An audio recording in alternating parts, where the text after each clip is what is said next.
Nagpapatuloy pa rin ngayong araw mas pinigting na aerial bombardment ng militar laban sa teroristang grupong Maute sa Marawi City.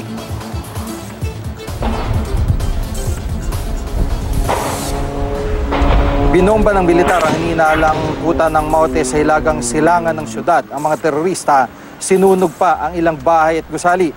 Nababahala naman ang mga lokal na opisyal saan nila'y lumalawak na target ng mga airstrike ng militar. Maingat sila sa kanilang operasyon laban sa Maute Group. Kahit nga raw sa mga lugar na kontrolado na nila ay hindi pa rin sila nagpapabaya.